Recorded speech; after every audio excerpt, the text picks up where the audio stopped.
And then what about knowledge? If our information has been accumulated for a sufficient, long enough period of time, and that we do some, for example, statistical analysis or statistical modeling, this information will become a knowledge, just like this. All right. In short, if we know that data will become information when we collect enough data, and at the same time we organize our data.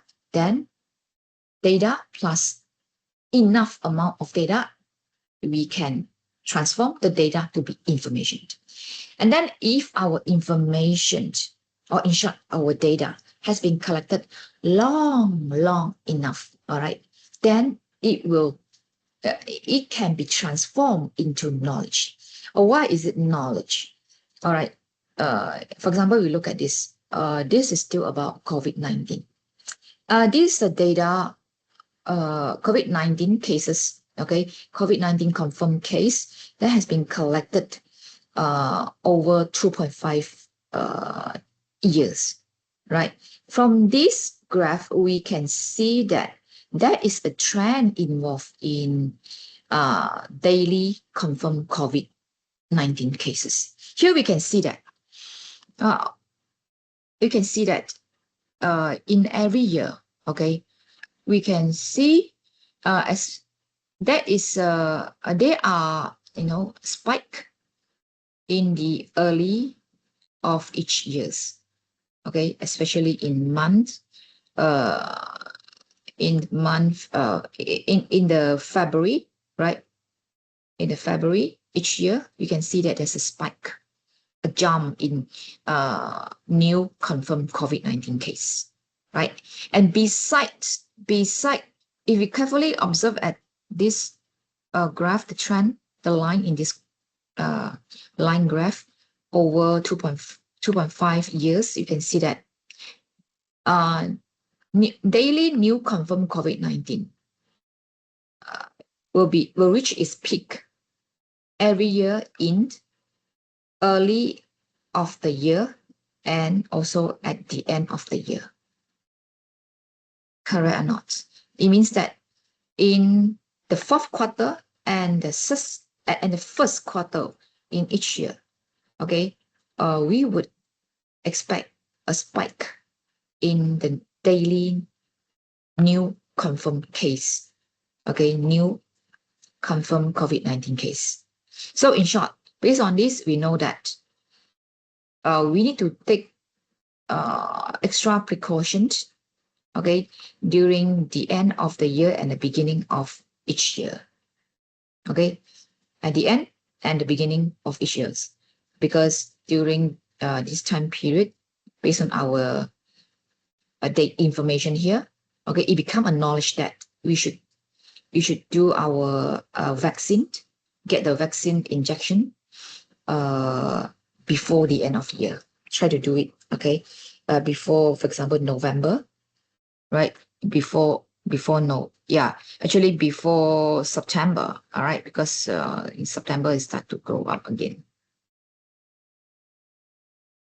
Okay, get the injection maybe the latest in the mid of the year, all right, otherwise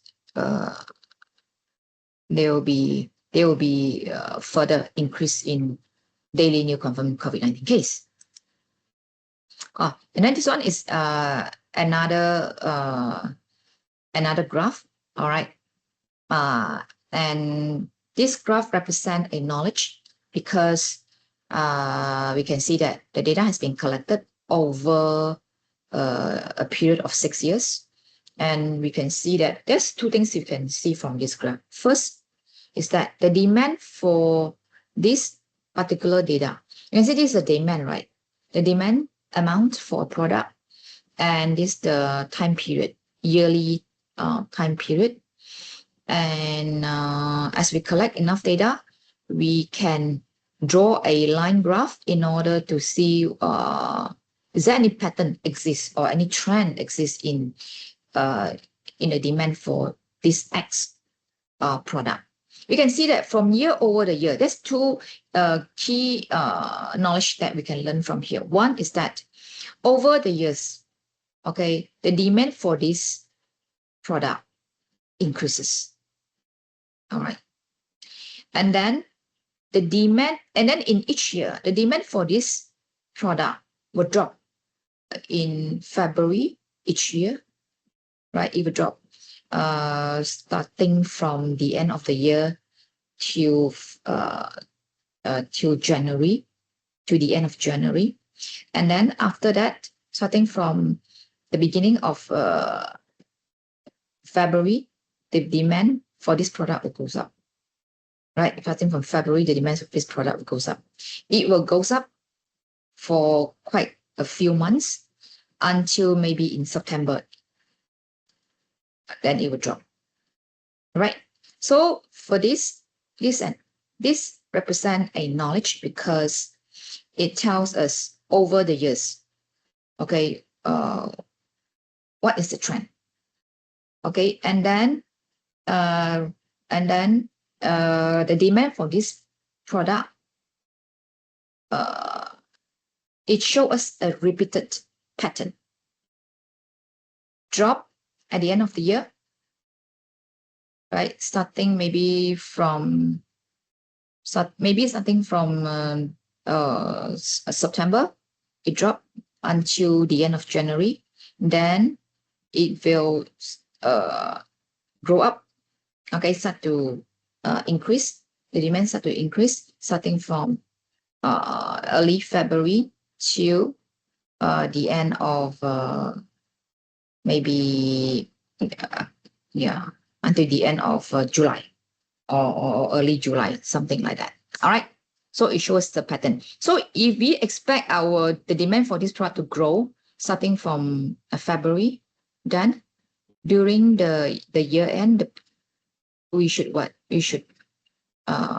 start to produce this product, right? In order to meet the high demand coming in starting in February, correct? And then when you reach July, then we can start to decrease the production of that product in order to reduce our inventory stock, inventory warehouse costs, right? Correct? Yeah. That would be our knowledge. All right. It conveys what? Understanding, experience, accumulated learning and expertise. It's also the same thing. Knowledge and information, they are same thing. They can be shown in a report or in a dashboard. How about actionable insight? We go back to the graph that we've seen just now about the trend and seasonal monthly data. Actionable insight, it means that the knowledge or the information that we gain from our data visualization, we can do something. Okay, it does not only tell us what had happened in the past, it also informs us what we can do now. Okay, in short, actionable insight is information. It's actually information that is relevant, real time, that we can do something to make it become better. Okay, or to support our proposition or our assumption. All right. So, okay, same thing. And then this another line graph. Okay, showing the cotton price. All right. And we can see that for the cotton price, the market cotton price is actually pretty stable. It's just that maybe some black swan event happened. Maybe in November, in year 2010, something suddenly happened. Okay, there's a spike. Okay, a sharp increase in the cotton price. Yeah, but in general, the increase of the cotton price worldwide is actually, it's still increased, but it's not at a very a tremendous way. Okay, So this will be the actionable insight. In short, if the cotton price in the world is pretty stable, then yeah, then if you have other investment choice, you can invest. Okay, you can do that investment.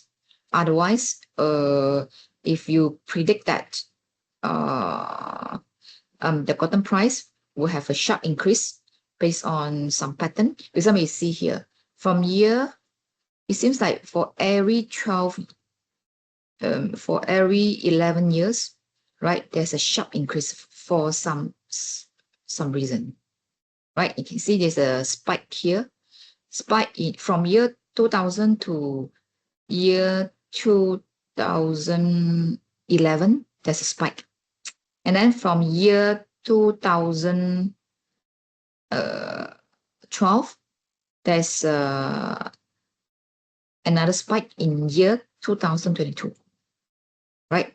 So it seems to be more or less after every 10 years, there's a sudden spike in cotton market price. So yeah, you can see if it's you are reaching the spike, then maybe you can start buying the cotton.